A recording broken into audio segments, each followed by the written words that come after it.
MashaAllah, la hawla wa la quwwata illa billah al-aliyyil azim. A'udhu billahi minash shaitanir rajim. Bismillahir rahmanir rahim. Alhamdulillahi wa kafa wa salatu wa salamu ala ibadihi alladhina istafa.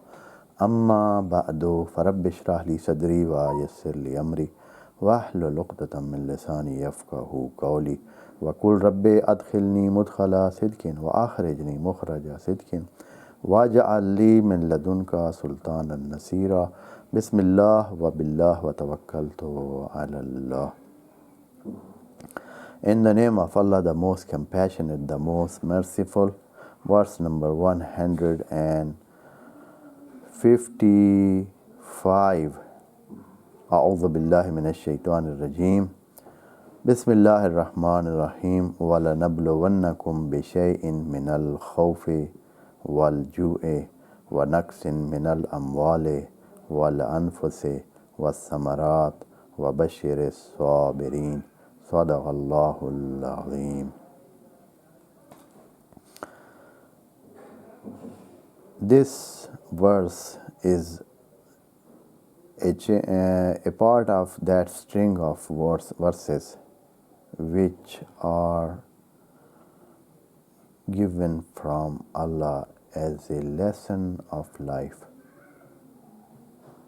The life that Allah has created, it has its own law and code and etiquette. And if we observe that and observe those laws and go by those laws, then our life will be so much easy and it will be correlated and according to what Allah has created, and then all the things will be on their natural pace, and in this manner nothing will hurt us or nothing will make a difficulty for us, and the life will be smooth and tranquil. Those lessons started that Allah called mu'mineen and called Ya ayyuhalladhina amanu, O believers, from the verse number 153. This string of verses, there are almost 4 verses like that. That is a big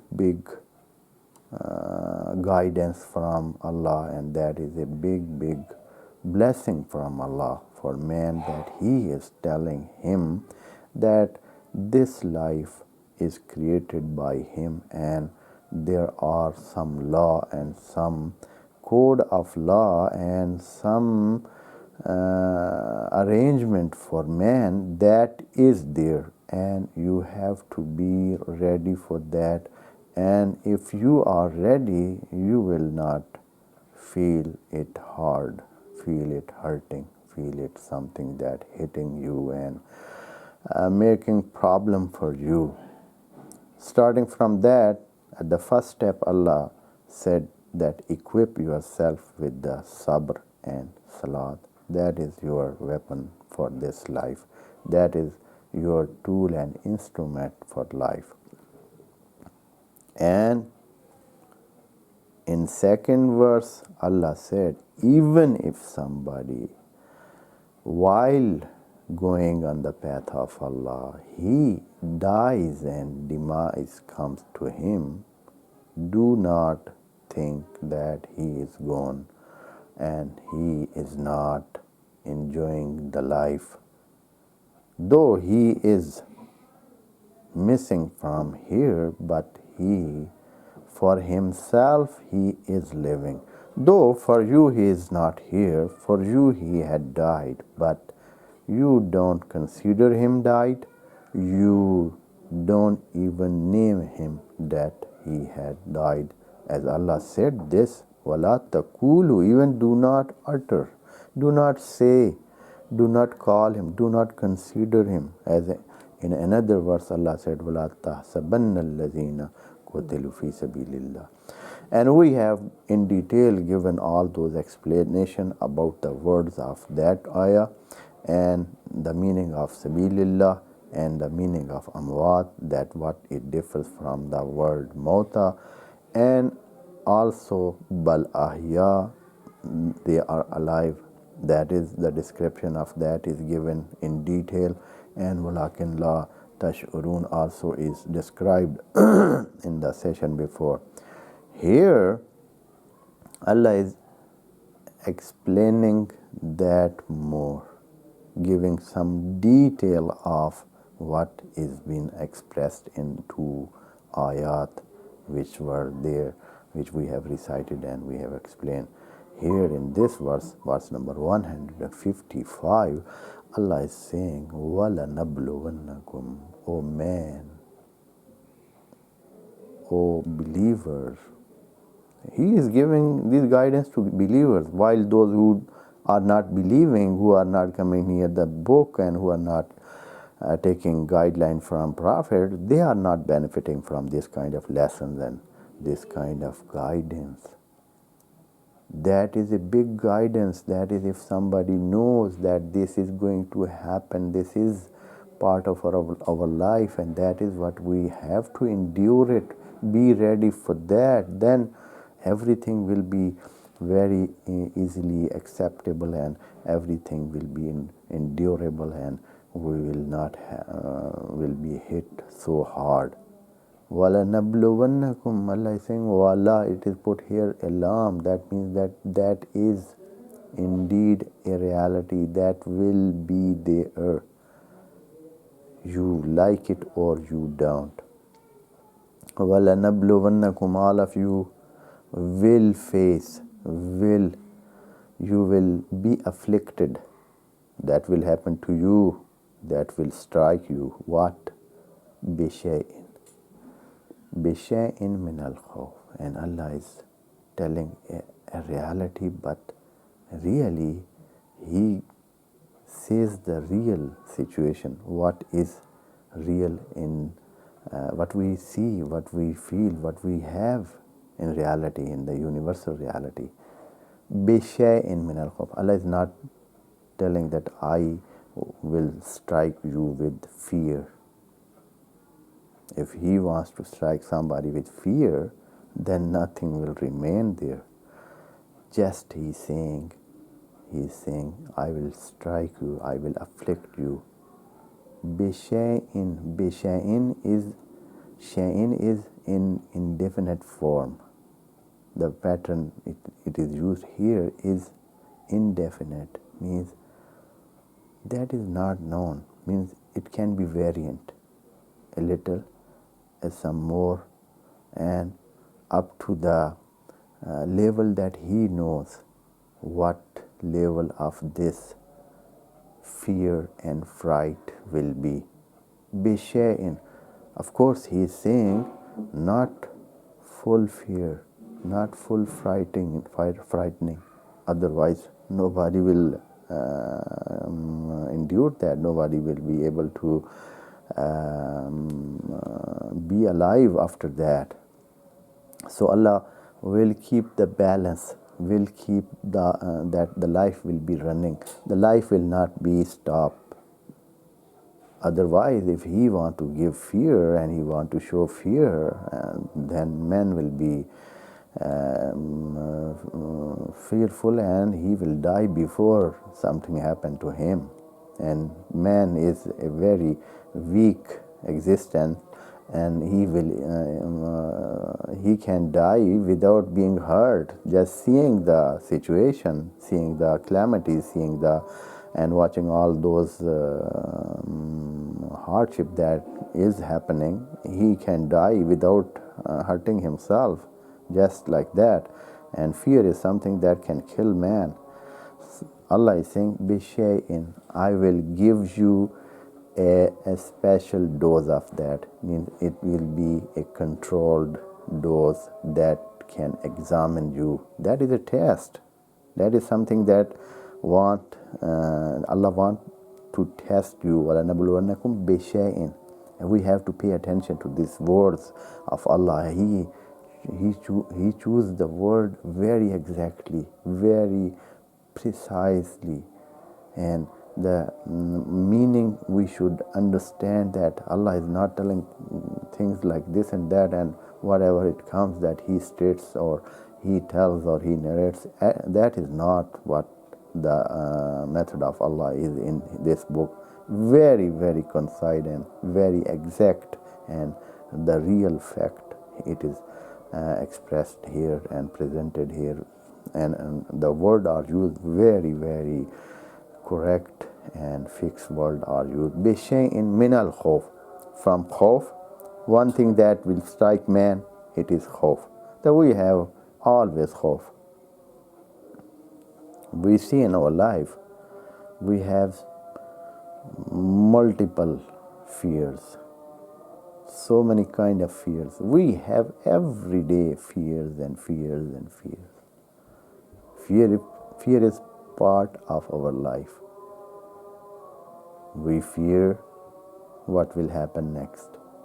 We fear we'll have this thing or not. We will success in an examination or not. We will have tomorrow a job or not. We will succeed this thing or not. We will overcome that difficulty or not. We will have that thing or not. We will reach to that point or not. We will, whatever the work that you start or whatever the situation you are, you have so many fears. If you sleep, you don't know whether up to the morning you will be safe or secure or not. If you travel, you fear what time something can happen, and maybe your car is broken, your maybe the vehicle that you are using here, it is making trouble for you in the middle of the way, and you have some problem there and you are stuck there. Or so many fear, and life is full of fear. So that is something that is given by Allah, and Allah is saying وَلَنَبْلُوَنَّكُمْ. That is, you cannot avoid that. If somebody says he can avoid fear, that is impossible. That is not something that, if somebody is able to run out of the world of Allah, then he can do, he do, but he cannot run away from the world of Allah, where he will go. In the world of Allah, he is to face this reality that he will have so many fears. The job that he has, the health that he has, the friends that he has, the relative that he has, maybe they are doing good with him, they will be like the situation they are now, they are good, they will remain good as they are now. So many of the fears. Life is full of fears. But nevertheless, life is not stopping. Those fears are not at a level that can stop the life of man. They are there. With all those fears, life is running, life is going ahead, and everything is going, and life does not stop. So that is what Allah is saying. Bishay'in min al-khawf. There are fear, of course. So that is one thing that Allah has confirmed, and that He has confirmed it before it happened. So when somebody is taken this lesson from Allah, and this knowledge has come to somebody from Allah, that you cannot avoid fears. If this lesson is taken, then he is sure that this is part of my life. I am to face that. I am to be with fears. I am to live with fears. The fears will run along with me all my life. So if somebody is knowing that he is ready, he knows these things will happen. These things are happening and they are to happen. they are created to happen, and I am here, and Allah said that these things will be with me. Min al khawf. So that is one thing. Allah said that I will test you, I will put you to face these things, encounter the fear first. And now another thing. That is also, Allah said, Walju. And there will be hunger. Hunger means that something that you want, you will want it, you will have the liking of that, you desire that, you want it, the hunger you feel. That is not only hunger that a man feels in his stomach or his belly needs some food. That is also part of hunger, but hunger is a wider word, means a man needs something and he is not supplied that. He feels that hunger for a while, for more than a while. Maybe that hunger remains with him up to the end, or maybe he has for a while a hunger and then that hunger is satisfied and the things is supplied what he had hunger for that. But everybody, whatever the means of life he has, it is not said for someone that some people will have. Allah is not separated people here. He said, وَلَنَبْلُوَنَّكُمْ, all of you. So, the ayah is containing so many meanings and so many discussions and good lessons. We will continue in the session which will come inshallah. Wassalamu alaikum wa rahmatullahi wa barakatuh. May Allah bless you all.